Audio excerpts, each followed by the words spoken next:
Well, the South African Weather Service has warned of severe weather conditions in large parts of the Western Cape over the next 2 days. Damaging winds, damaging waves, strong winds and severe thunderstorms expected in certain parts of the province. But for now, let's speak now to our reporter, Mariska Botha. Mariska, good morning to you. I mean, earlier when we spoke, you talked about just how scary last night really was in the Western Cape. I mean, what are you hearing from residents about how they are preparing themselves for weather that we hear will get continuously worse and then start to soften just after Wednesday?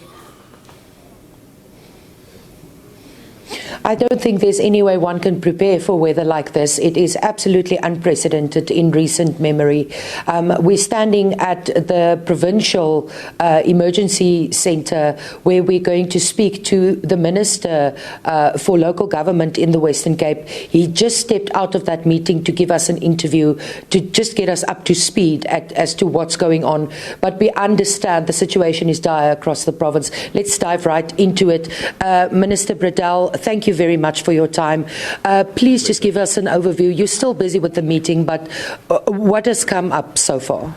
Well, the Overberg area received 170 millimeters of rain, Stellenbosch 133 millimeters of rain. It's widespread. The teams during the night saved 11 families in Stanford, 7 in Grabouw, but that's our job. We try to save lives as far as possible, but the infrastructure is taking a hammering and a lot of roads being closed. The N2, Franshoek Pass closed, Saloris Pass now just came through, it's also closed because of rock sliding, etc.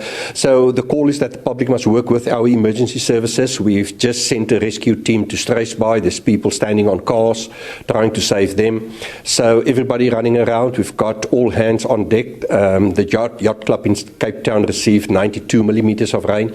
And this weather will shift to Garden Route. We've downgraded the Garden Route. It will hit them, but with a level 6 kind of warning. Winds of up to 40 kilometers per hour. Still severe. Lots of families under pressure. Social services will help the families. So everybody is doing their best to save lives. At this moment, I know it's early days, are there any reports of casualties as a result of the inclement weather? The missing people, yes. The Bot River Bridge that gave in, there was a car with 2 people in it. They managed to save one. The other one we're still searching for. In Verliesdorp, there's a house that we've missed a person. So there's a couple of missing people that they search for. It doesn't look good currently. And early this morning, a Golden Arrow bus was in a big accident. We lost 3 people there. So yeah, there will be lives lost. And of course, for people that are trapped in this inclement weather, I'm thinking of all the informal settlements and so on. Where do people go? What do they do? They must contact the nearest disaster centres. All the disaster centres are activated, or the police stations, but also a call to motorists that moves back over this long weekend to Cape Town. Be patient, please. It's difficult driving circumstances. Keep your distance. Look at the speed you drive at, the slippery, etc. So work with the officials. They're there to help you, to assist you, but also remember they've worked throughout the night. How does one even begin to manage something like this? Well, it's a system that we've built over the last 10, 12 years. In incidents like this, the system kicked in and you can see people working, people know what they need to do, everybody focus on their job. We've got 3 helicopters on standby, but also depend on weather conditions to send them out or not.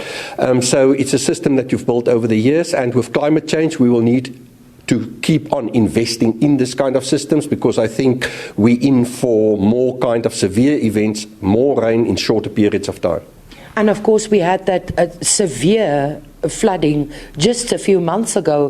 What does this mean, like you said, for the infrastructure in this province? Yeah, we're going to struggle with infrastructure. Currently, the whole Hermanus is out of electricity, so we're working with Eskom.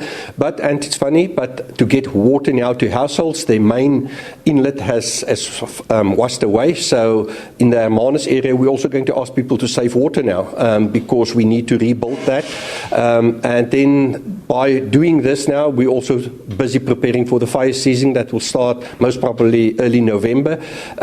We deal with 20,000 fires a year, so the teams must also be prepared for that. Lastly, what is your message to the public out there regarding especially fake news in a dire crisis like this? The official news will come through the municipal channels. Please monitor that.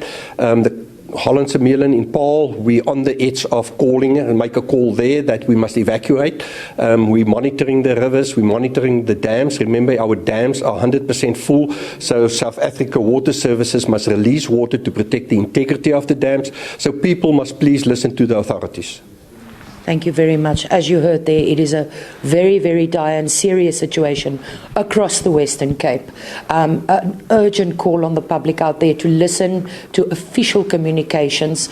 At the last count, we've heard now 3 people have died in a bus accident involving a Golden Arrow bus. People are trapped in vehicles, people are standing on top of cars, and the water just keeps rising and rising. This is definitely going to be a harrowing 48 hours in the Western Cape, and people are asked and cautioned to be extremely careful and listen to official lines of communication to stay safe. Yeah, and I don't think that advice can be reiterated enough. Mariska, thank you so much once again for bringing us the latest, and do stay safe out there as well. Mariska Botha speaking to us from Cape Town, where of course she is bringing us news of that storm that has continues to hit the Western Cape as well. And of course experts asking people to be very vigilant over the next few days.